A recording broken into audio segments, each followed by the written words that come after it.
In this episode, my fans have told me that if I'm unable to stop saying tapes, I should start using the word episode. In this episode, we are going to see how Muslims name their children or are named. There are only two ways of attaining a Muslim name. One is when you are born into the faith. If your parents, grandparents, and so on were Muslims, then the type of naming is different from somebody who was born of another faith and later in life chose to be a Muslim. Let us start with the person who was born into the Muslim faith. Your parents, their parents, and so on were Muslims. You'll find that they have three names. Whether you are a man or a woman, you have three names. The last name is your grandfather's name.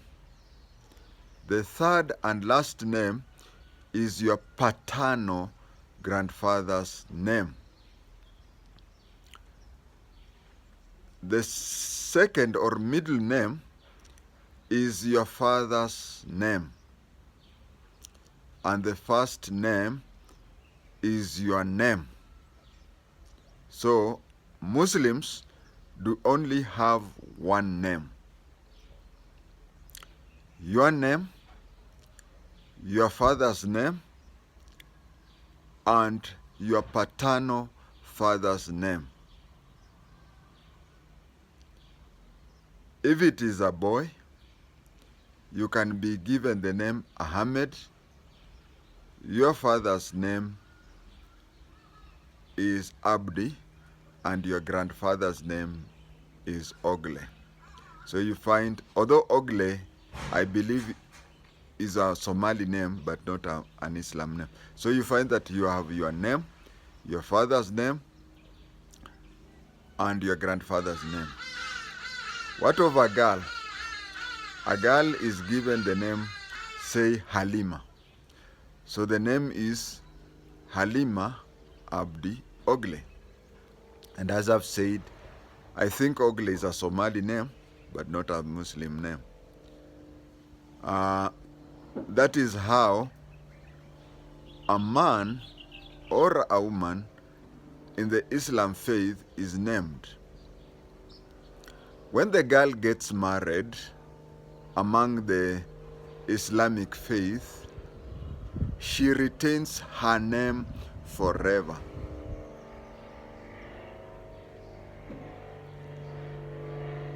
She was born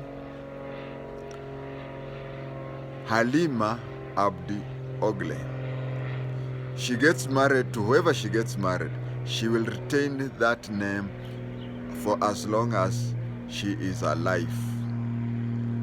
This one, Christians will find it a bit hard because when a Christian lady gets married, she changes her name in all her documents, where she replaces her father's name with her husband's name. But in Muslim or Islamic faith, she retains her name forever. Now, as I've said, you have three names, X, Y, Z. Your child will be named WXY. And your grandchild will be named VWX. And the child after that, UVW. And the other one is TUV. By this I mean, you have 3 names. The last one is your grandfather's name. So, your child will have 3 names, which will end up at your father's name. And so on and so forth. But then, we have people who were born non-Muslims and they chose to become Muslims. This is how they are named. You can choose to retain your former name.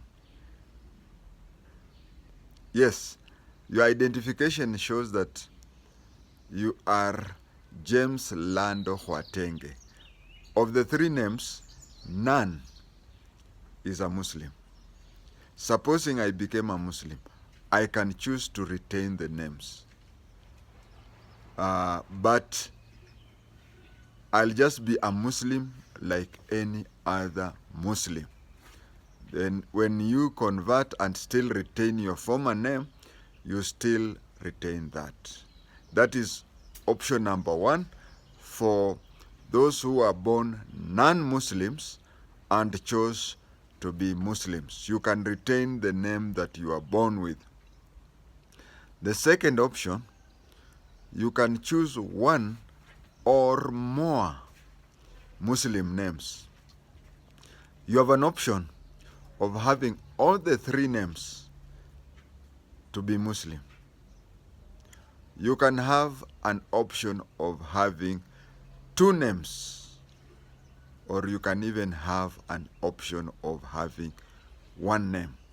Of course, I've shown where you have had an option of choosing none and retaining your former name.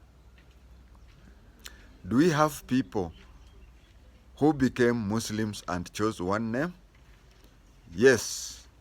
Among Kenyans, we have a human rights activist called Al-Amin Kimathi.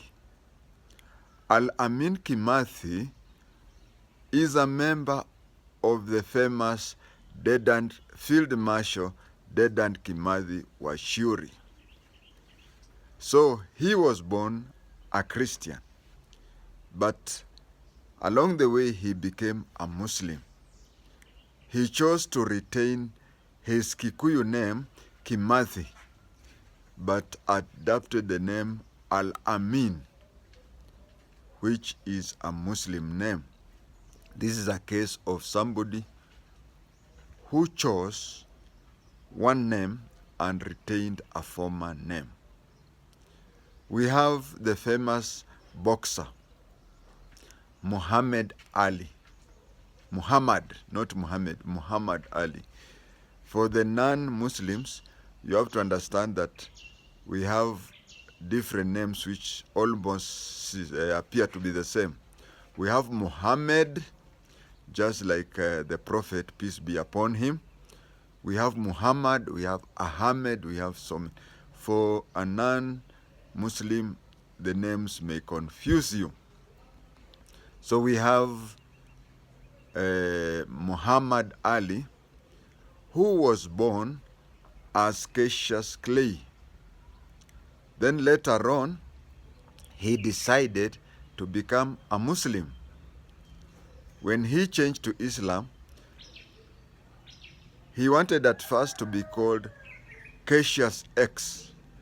His name was Cassius Clay, but he wanted Cassius Clay Jr. because his father was Cassius Clay Sr. The Americans have a system that the eldest son has the exact name as his father.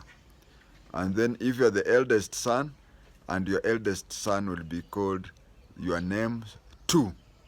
Your father is, let's say, James KHWATENGE, and then you become James KHWATENGE Jr.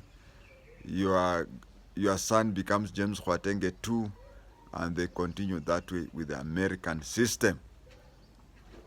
So Muhammad Ali wanted to be called Cassius X. It's because he had become a Muslim, and he really was a follower of Africanism by Malcolm X. So he wanted to call himself Cassius X and become a Muslim. But then he decided to be called Muhammad Ali. And why was Malcolm X called Malcolm X? I think because of Muhammad Ali wanting to call himself Cassius X, I will say why Malcolm X was called Malcolm X.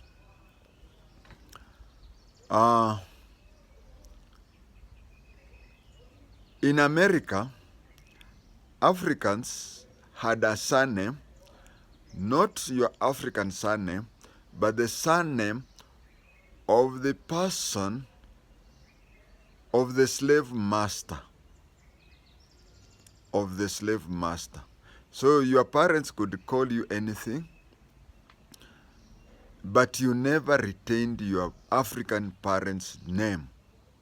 The last name used to be the name of your slave master.